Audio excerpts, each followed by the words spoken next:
Hello everyone, চলে এলাম আমড়ার একটা রেসিপি নিয়ে। হয়তো তোমরা এই রেসিপিটা না খেয়েও থাকতে পারো। তো আমি কিন্তু আমড়ার সিজন আসলে এই রেসিপিটা খাই আর খুবই ভালো লাগে এই রেসিপিটা। তো তোমরাও একবার এমন করে আমড়া রান্না করে খেয়ে দেখতে পারো। তো মুখে লেগে থাকবে এর স্বাদ, বারবার কিন্তু খেতে ইচ্ছে করবে এই রান্নাটা। তো এটা হচ্ছে আমড়া দিয়ে, চিংড়ি মাছ দিয়ে, আলু দিয়ে একটা টক রান্না বা তরকারি রান্না বলতে পারো। তো চলো রেসিপিটা শুরু করি।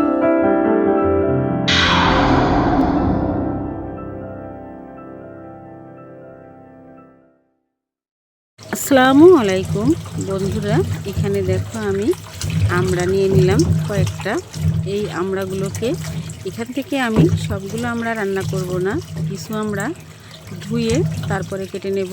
আমড়া কিন্তু একটা গাছ থেকে পাড়ার পরে একটা আঠালো ভাব থাকে, পিচ্ছিল হয়ে যায়। ওটা পিচ্ছিল থাকলে কিন্তু কাটা যায় না, বারবার হাত থেকে পিছলে সরে যায়। তাই আমি সুন্দর করে কষলে কষলে ধুয়ে নিচ্ছি, এতে কাটতে কিন্তু সহজ হবে সেই জন্য। তো দেখো এখন আমি ধুয়ে কয়েকবার পানি পাল্টে পাল্টে ধুয়ে নিয়ে তারপরে আমড়াগুলো কাটতে চলে যাব। কাটাটা তোমাদের সাথে আর শেয়ার করব না। তো কেটে এনে ধুয়ে তারপরে তোমাদের কাছে আবারও চলে আসব কিভাবে আমি এই আমড়াটা রান্না করব সেই রান্নাটা নিয়ে। তো এখন দেখো আমি বোটাগুলো ফেলে দিয়ে সুন্দর করে ধুয়ে নিচ্ছি। তো অত্যন্ত ছোট হয়ে যায় ভিডিওটা, তাই তোমাদের সামনে একটু ধোয়াটা বেশি করেই দেখালাম। তো একটু কষ্ট করে দেখে নিও। তো বন্ধুরা, এই যে দেখো আমি আমড়া রান্না করার জন্য কি কি নিলাম। এখানে দেখো রসুন, কাঁচামরিচ আর আমড়া কেটে নিলাম, চিংড়ি মাছ নিলাম কিছু, আলু কেটে নিছি। চুলায় চলে যাচ্ছি। চুলায় কড়াইটা দিয়ে তেল দিয়ে দিলাম। তো প্রয়োজন মতো তেল দিলাম। এরপরে দিলাম কিছু সরিষাগুলো দিয়ে কিছুক্ষণ একটু ভেজে নেব। সুন্দর একটা সরিষা দিলে কিন্তু সুন্দর একটা ফ্লেভারও বের হয়। তো এখন চটপট করে যখন ফুটে উঠবে তখনই আমি এখানে দিয়ে দিব, দেখতে পাবে আমি এখানে প্রথমেই কি দিব। তো দেখো সরিষাগুলো কিন্তু ফুটতে শুরু করছে। বন্ধুরা, ধৈর্য সহকারে ভিডিওটা দেখো, তাহলে কিন্তু সুন্দর একটা রান্না শিখতে পারবে আর খেতেও কিন্তু খুবই মজা হয় এই রান্নাটা। বন্ধুরা, দিয়ে দিলাম রসুন থেতো করে। তো এখন একটু এই রসুনটা সরিষাটা সুন্দর করে নেড়ে চেড়ে ভেজে নেব, সুন্দর একটা কালার আর সুন্দর একটু ফ্লেভার আসা পর্যন্ত। তো দেখো বন্ধুরা, রসুনটা কিন্তু সুন্দর একটা কালার চলে আসছে। এখন কিন্তু একটু নেড়ে নিচ্ছি। এরপরে এখানে আমি দিয়ে দিচ্ছি চিংড়ি মাছগুলো। তো চিংড়ি মাছগুলো দিয়েও কিন্তু একটু নেড়ে চেড়ে ভেজে নেব। খুব বেশি কিন্তু ভাজবো না, একটু হালকা করে ভেজে নিয়ে তারপর এখানে আমি আমড়া আর আলু একসঙ্গে দিয়ে দিলাম।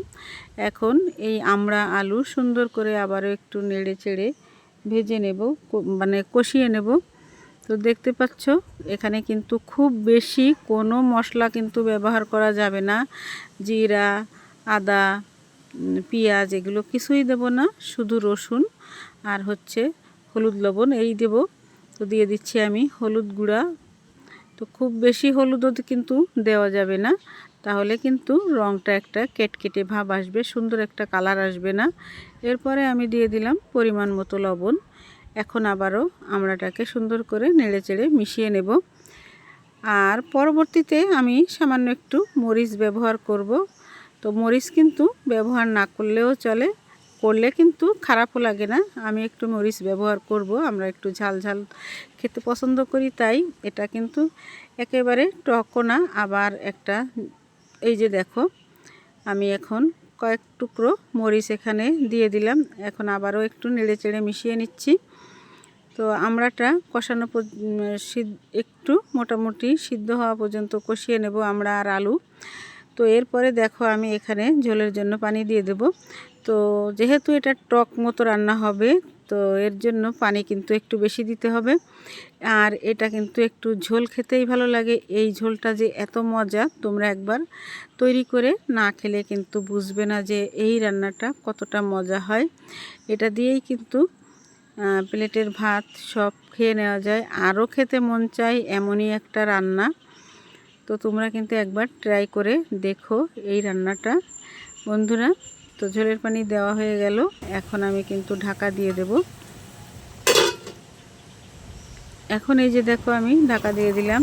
আর অফ ক্যামেরাতে রান্না করে নেওয়ার পরে দেখো এরকম একটু ঝোল ঝোল থাকবে, খুব অনেকটা ঝোলও না আবার অনেকটা শুকনাও না, এরকম অবস্থায় কিন্তু আমি নামিয়ে নেব বন্ধুরা।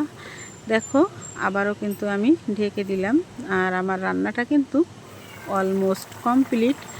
তো এই যে ঢাকনাটা আবারও তুলে নিলাম, আর চুলাটাও আমি বন্ধ করে দিলাম আবারও।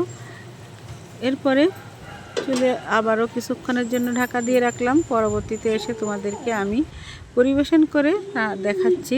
পরিবেশনের পরে দেখো এরকমই আমি ঝোল রাখছি, এই রকমই কিন্তু খেতে ভালো লাগে। আর একটু ঝোল রাখলেও কিন্তু টক খেতে খারাপ লাগে না বন্ধুরা। আজকের রেসিপিটা এই পর্যন্তই, চলে আসবো আবারও কিন্তু নতুন কোনো রেসিপি বা ব্লগ ভিডিওর সঙ্গে।